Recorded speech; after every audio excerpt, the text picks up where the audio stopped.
Shadows of Doubt is a detective game, but I didn't solve crimes. I committed them.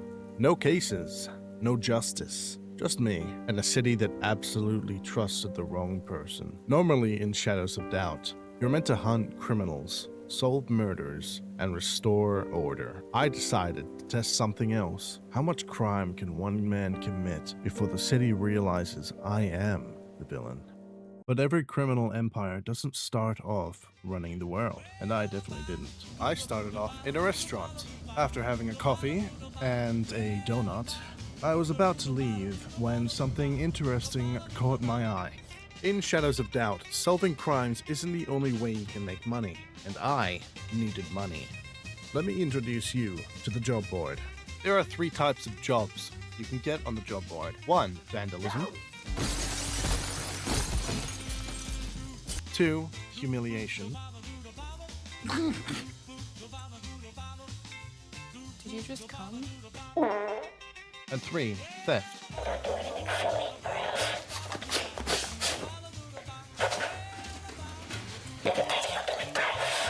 My criminal career started with vandalism, which doesn't pay too much, but it was somewhere I could start. First thing I needed to do was ask the staff about somebody named Single Terry. The staff provided me with a photo of a location called Jack Street. Apparently I would be able to find a briefcase with crucial information about my target there. And so I went there and I collected the briefcase.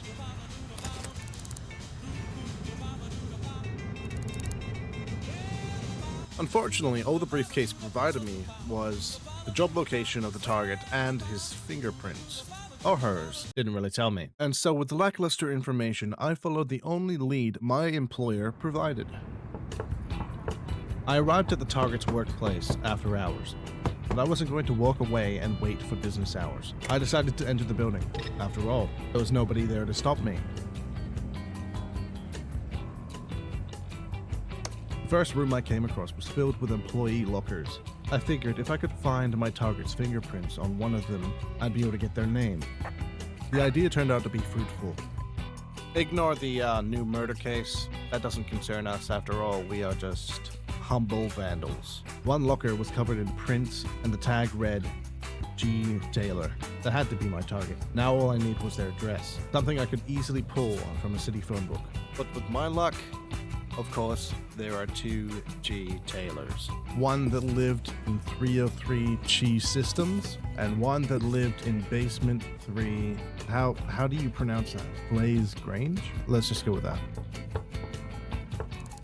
Naturally, the time being after work hours means that my target will still be home. Knocking on the first door, we are introduced to a Glenn Taylor. Not only that, but he was willing to give me his fingerprints without any hassle. This really signed the waiver on the domestic demolition that is about to ensue on his apartment. I could have approached this in so many different ways, but for some reason I decided to do it in the most reckless and unprofessional way possible.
After a job well done, I got paid.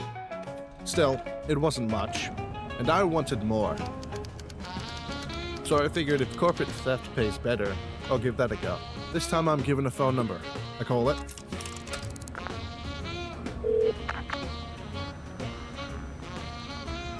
Get a location and a time I need to be there for another call. Naturally, I arrived early enough to enjoy a nice hot coffee. After answering the phone call, I'm told that I need to steal a document, and that it will be inside a red and brown envelope, and that for more information about the job, there's a briefcase at my feet. The information of the target I'm provided is that they have long brown hair, brown eyes, and works at Lexingham Management as a receptionist.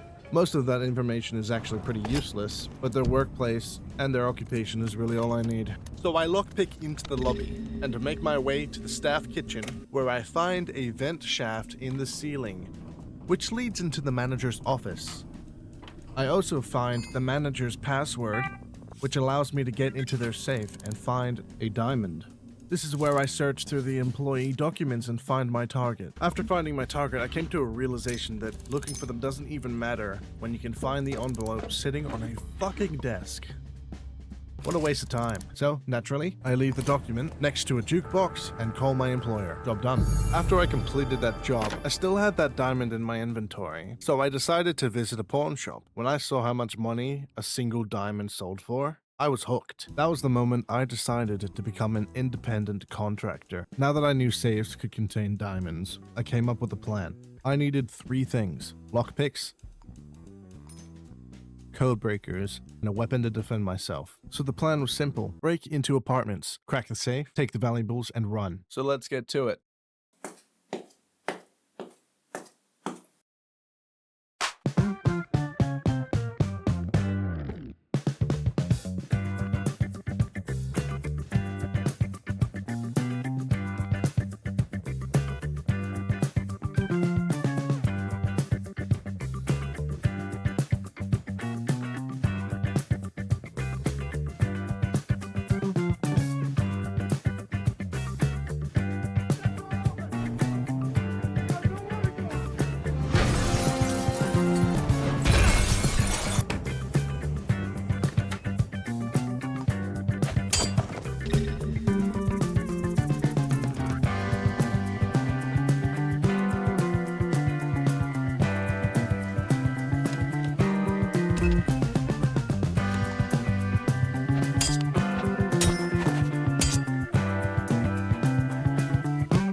After doing this for a while, I managed to pick up a few sync discs that increased my inventory size, which meant my loot runs lasted longer, which meant I needed more code breakers.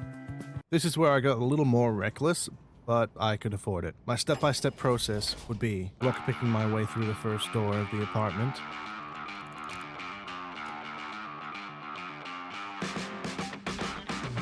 quickly and efficiently knocking out the tenants, handcuffing them,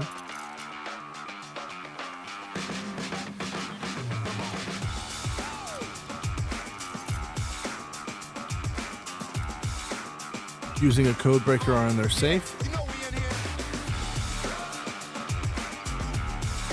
taking their valuables, and visiting their neighbor.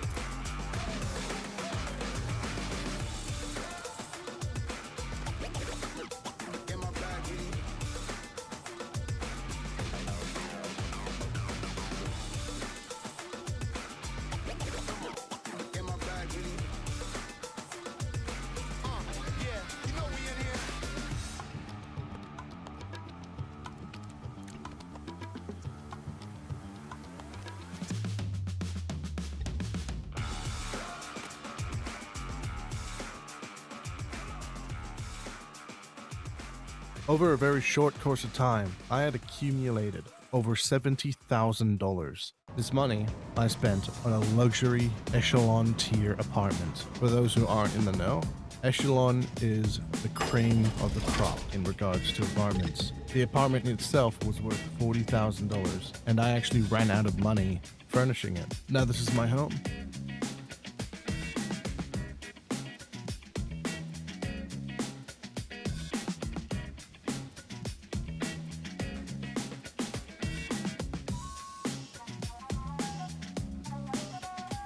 All these rooms are beautiful, but there's just one room that's the most important. It's my goon room.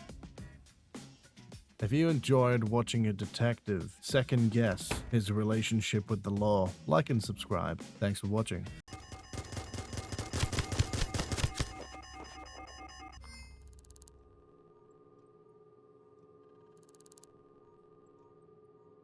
Oh, fuck.